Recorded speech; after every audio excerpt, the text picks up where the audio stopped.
Welcome back in, guys.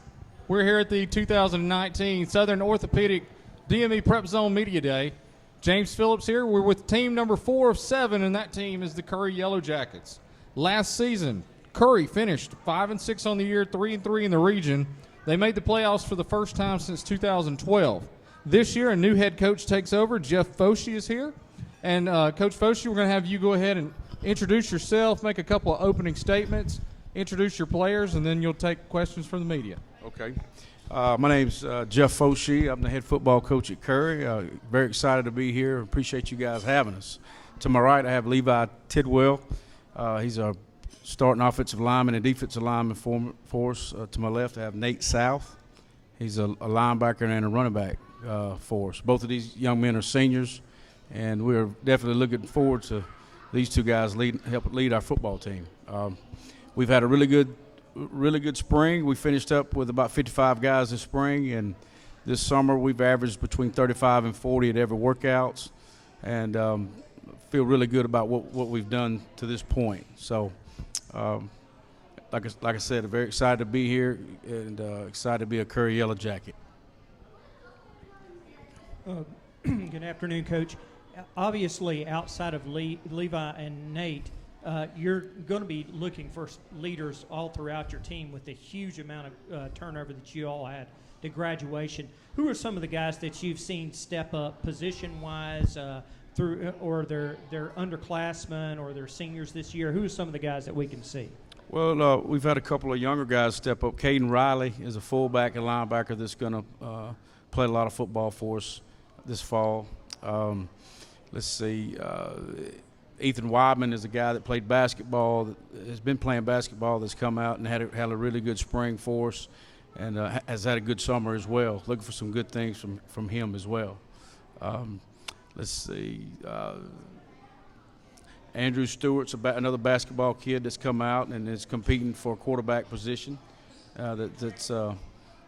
Blake Doherty's another kid that played basketball that we've had out in the spring and in the summer that's shown some really good promise. So we got a lot of new faces. You know, lost a lot of good football players last year, but we got some guys coming back, and we've been recruiting the hallways, so to speak, and trying to get as many as we can out.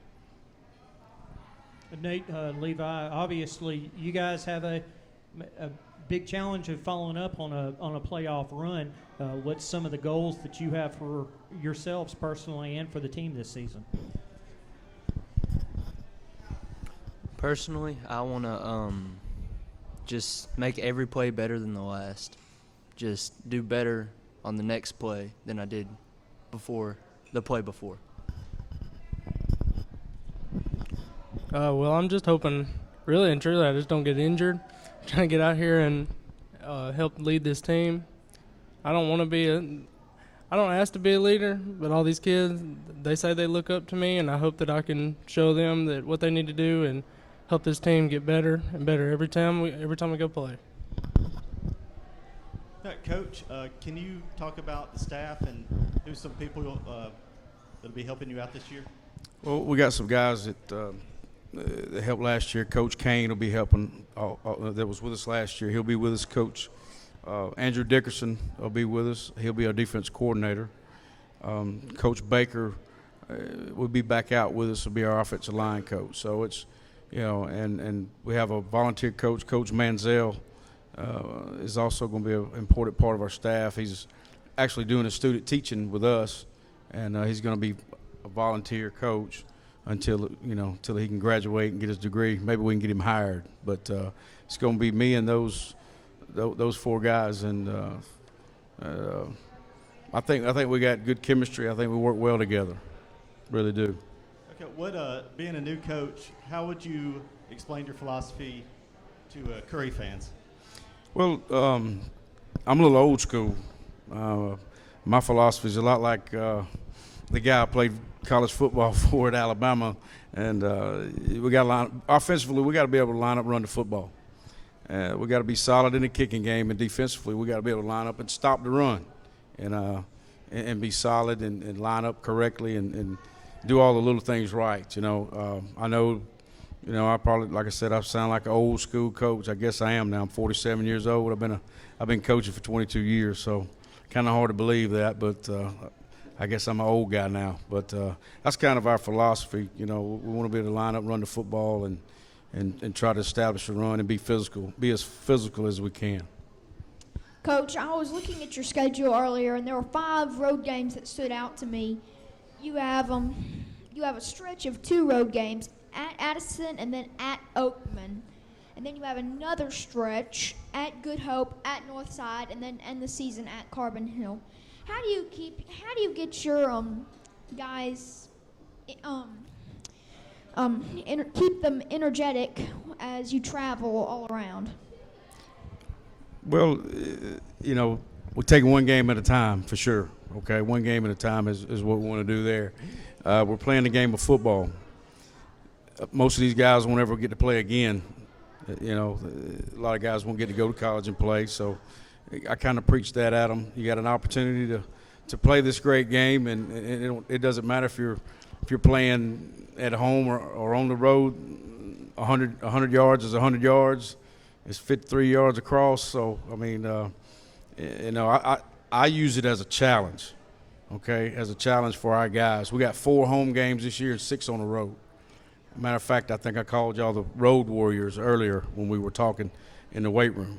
So, you know, you challenge your football team every day. It's not about where you play, it's how you play. Coach, I'm Johnny Thornton. I'm from WKUL Radio in Coleman and Coleman Sports Page. Talk about some of your opposition, because 3 of them were for my coverage area. What do you know right now about playing Addison, Hanceville, and Good Hope? Well, I know that Addison right off the bat has a great tradition of football up there. They're always very physical. They play the game like I like to see the game played. Thinking back to, you know, Hanceville last year, they were extremely athletic. We were able to get out of there with a win, but they were very, very athletic. And then Good Hope is also another extremely physical football team that we got to get ready to play. I just, you know, like I said, we got to take them one at a time, and if we can do that and focus not so much on who we play, focus on ourselves. If we can do all the little things right and not make many mistakes, then that'll give us a chance to win. Coach, even though it's your first year, the folks there at Curry know you, and it sounds like that's already helping make things successful. As I've heard you talk about being able to get several players that just played basketball out from football. How important is that to keep the continuity of being there as an assistant and moving right up with the program? Well, I think anytime you're somewhere that, and my job before, I was with my dad for 3 years, so I got to know the kids. Of course, knew the system. It's a similar situation last year. You get to know the kids, you learn the system, you learn the kids, and it helps when you become that head coach. I mean, as soon as they named me, I was already in the hallways trying to get the ones that we wanted to get. We didn't get all of them, but we got several that we wanted to get out on the field. Coach, you were talking more about, and obviously you were talking when you were speaking on playing for Coach Stallings, more traditional, maybe offenses, I formation, pro set, that sort, that relies more on execution than a lot of gimmicks. Are you seeing that maybe we can see a lot more traditional sets coming from Curry this season? Yeah, we'll be a two back offense most of the time. We'll have some one back stuff in there too. My thing is, you know, we want to line up and establish the fact that we want to be extremely physical. You know, I think in the last probably 15 or 20 years, the game is on the offensive side is not as physical as it used to be. With the spread offense, and I think we're going to use that to our advantage, to where we're not a spread team, and hopefully these other people are getting ready for spread teams, and we're going to come at them with a two-back, downhill run game, play action pass type style. Okay, guys, what would it take to get y'all back in the playoffs this season, do you think?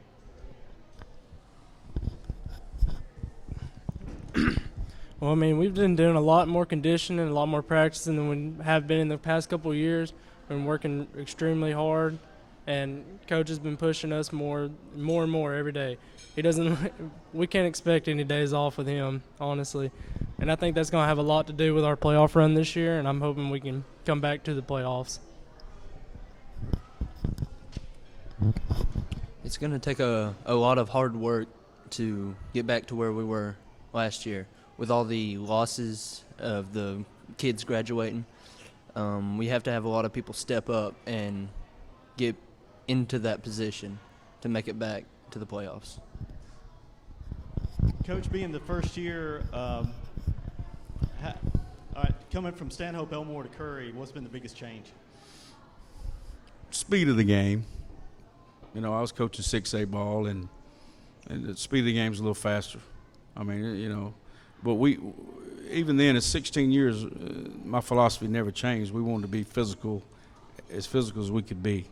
But that's probably the biggest difference, just the speed of the game. I mean, these guys work hard. They work hard just like the guys did back home. And if they continue to do that and, like I said, do all the little things right, those big things like winning are going to take care of themselves.